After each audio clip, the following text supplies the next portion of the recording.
Okay guys, I just want to run through a few of the basic things that we use. Like these are the real basic essential things. We're going to be really quick. I'm going to do more than 10. I've got more than 10, but I'll do 10 in 10 minutes. If we have time, then I'll give you some bonus items. So Natalie, what's number one? Wheel chocks. Wheel chocks. When you park up, your trailer doesn't have brakes. It does, but you should never pull the emergency brake. You use the wheel chocks and you put them under the wheel before you unhook. If you unhook first, then the chances are it's going to roll either way. It's disastrous. X-Chocks. X-Chocks. I'm going to overlay this because we're camping right now and we're using them. But they're the things, you've probably seen Natalie do them. Exactly the same thing. Instead of putting the wheel chocks under the wheel, you put these between the two wheels. Like a brace. Like a brace, and it's got a little ratchet thing. Here's the ratchet. And you use a little ratchet and then it squeezes between the wheels and stops them from moving. It also helps with stability in the trailer. You still need to use the stabilizers, but it works really well. They're a little bit more difficult than putting some wheel chocks on, but they're amazing. They're worth the extra money. Spirit level. This you use to make sure that the trailer is level.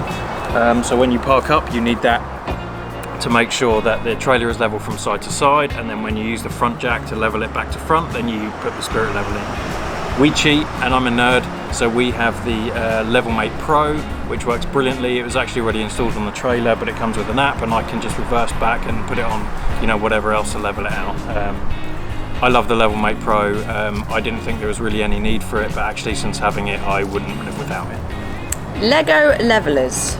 The Lego, I don't know what the real name for these are, but they are these things. You saw me building a nice little step for Natalie out of these. By the way, this is your step. And you can use these just to level. So if one side of the trailer is unlevel, you can use these to level the other side. They just clip together like this. And yeah, we have tons of these. The other thing I use them for is putting them under the front jack. I also put them under each of the stabilizers, especially if we're on grass like we are now. We put them under the stabilizers, and it just gives it a little bit more of a base to go on. So yeah, you can't live without these. We have like 20 or 30 of these just because I use them for tons of stuff. They're really good and they're really cheap. Well worth it. Andersen Levelers. Okay, so you can use those to level the trailer, but actually here's something else that I didn't think we'd ever need, but I got them from Jesse, who sold us the trailer. So you run these under the wheels. You may have seen these. I'll overlay a video on how they work, but you can basically get this much height. So you reverse onto it and it flips up and you can get this much height, and then once you're done, you can use something like a chock, which actually comes with them, and they clip underneath like this and they cradle the wheel. So with these and the X-Chocks together, I mean, you're golden, it's fine. Even if you do need to raise it up more than this, you can then use the Lego leveling blocks and put them underneath and then put these on top. So with all of those things, I mean, you can pretty much get away with being level anywhere. So again, these are expensive. They do have a lifetime warranty. One of mine did break and they sent me a new one straight out. No questions asked. I just sent them a photo of the broken one.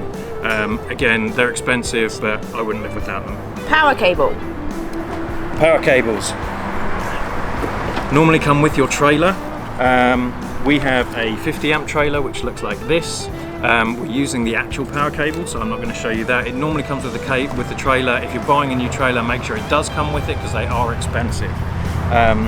So this is a 50 amp and this is a 30 amp. Our old trailer was a 30 amp. We now use the 50 amp, but you can use either. Sorry, if you have a 50 amp trailer, you can use a 30 amp. You just need to be careful with what you're using. Sewer hose and extension. Sewer hose, you've seen the sewer hose. This is our spare one. We bought the Rhino hose. It works brilliantly. I bought a set with the with this extension, so basically we have two, which I think makes it 25 feet, something like that. Really glad I did, because the last place we camped at, where it's on the wrong side of the trailer, go back and watch the I'll link to the episode.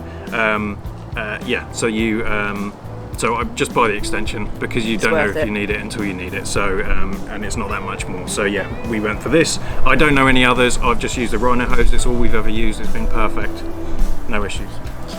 Freshwater hose. Freshwater hose, again, we're using it. Make sure you have a dedicated freshwater hose. Also a bonus item, I guess, is the filter for it. We've never not used a filter, but I've heard that some RV sites are pretty nasty water, so the water filter does wonders for that. Again, they're not very expensive.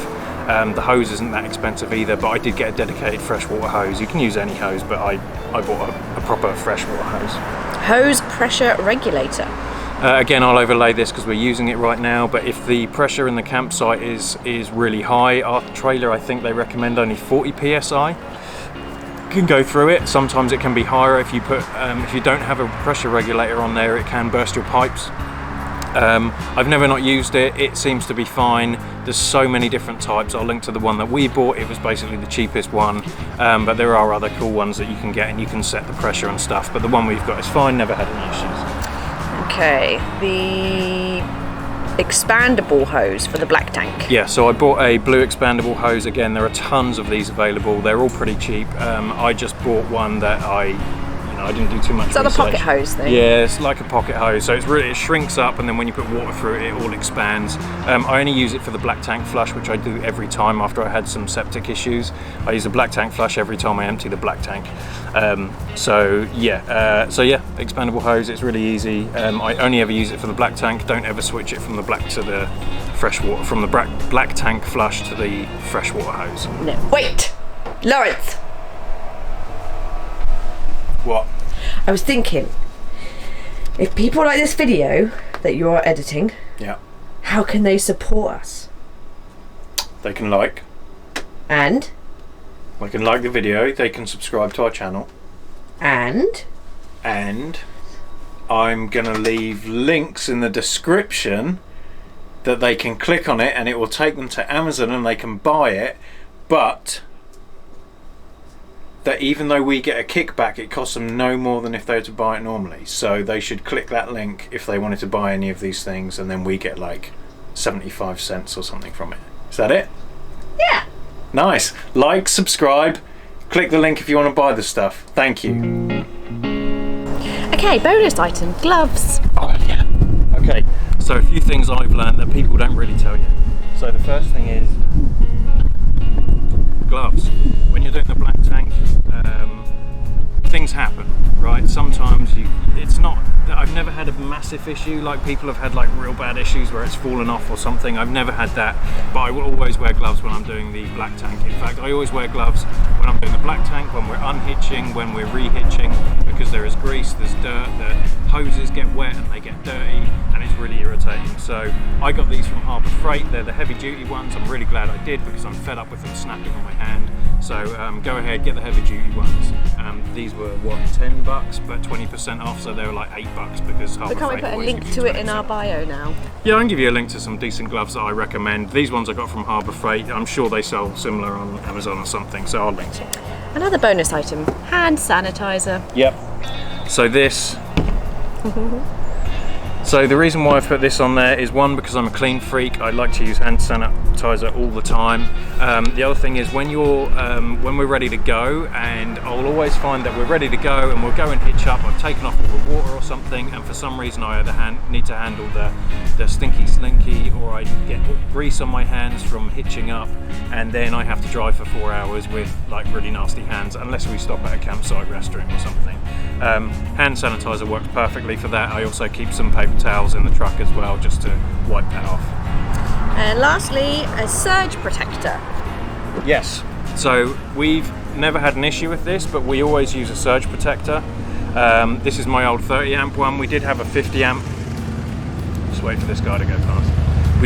We do use a 50 amp now. They're really expensive, but they're very much worth it. My neighbour had an issue where he actually bought our old trailer, and he plugged it in, and his power wasn't wired up correctly, and it blew the whole inverter in his trailer. If he had one of these, in fact, the way we troubleshot it is I plugged my 50 amp into his outlet, and it told me exactly what was wrong with it, so he could get that fixed by an electrician. But in the meantime, he'd already plugged his trailer in, blew up his inverter. It cost $400 or $500 to replace it. So I've never not had one. Just get one. It's expensive, but you need it.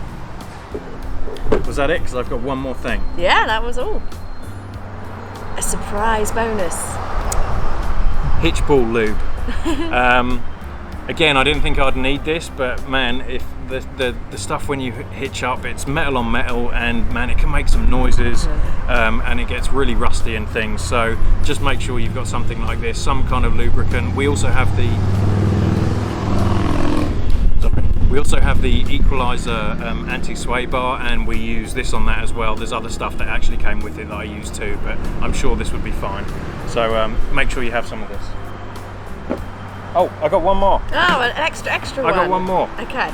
Sometimes when you hook up your freshwater hose or the black tank hose to the outlet, I got 2 more. Oh my god, this is like 15 things. So one thing is, I bought a splitter for the hose outlet so that you can have your freshwater and your black tank on at the same time. Yes. That's good. I'll link that as well.